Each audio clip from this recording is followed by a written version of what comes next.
ipapakita ko pala sa inyo yung gawa ko parang tarpaulin. Wait lang, kasi parang masyadong mahaba eh. Ayan, linagyan ko siya ng pangalan. Isa kasi ako sa mga ka-women's. Yan. Yan. Ayan o. Nilagyan ko siya ng pangalan.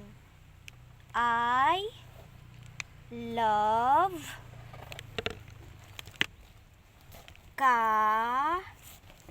wait lang.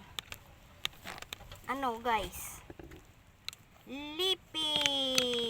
Ayan. Tapos may pabulaklak pa ako dyan, oh. Diba? Oh, yan.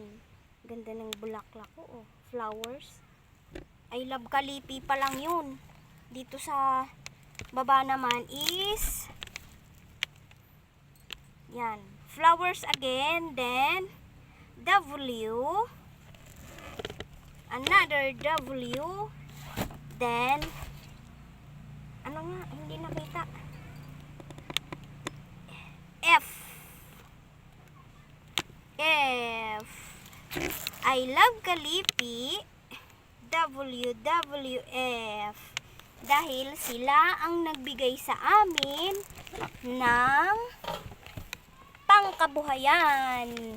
Ito yung napili nilang maging project namin. Sila ang naging sponsor namin. WWF.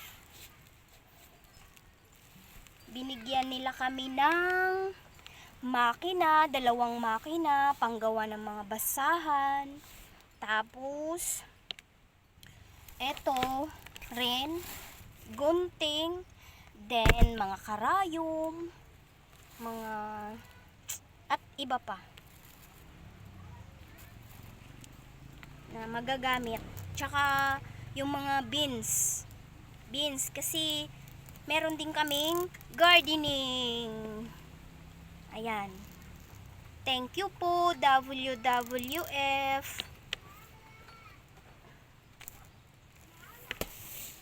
I love Kalipi talaga, women's organization. Isa ako sa kababaihan. Alangan namang kalalakihan. Diba? Yan. Tarpaulin yan, hindi ko pa nadadala sa aming center kasi hindi pa kami napunta para gumawa ng ganto kasi laging maulan. Ngayon lang nagpakita ang araw. Salamat naman sa Diyos at nagpakita na ang araw.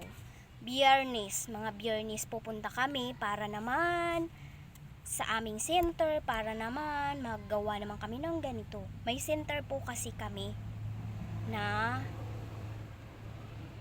talagang doon kami gumagawa ng ganto. Yan. Meron kaming center house. Yan. Tagal na yan. Tarpaulin. Diba? Ang daming nagagawa ng recycle plastic ng mga kala nyo basura lang. Yung pala nagiging ganto. Pwede maging banig. Oh, diba? Kahit siguro umihi yung anak nyo dito, hindi tatagos.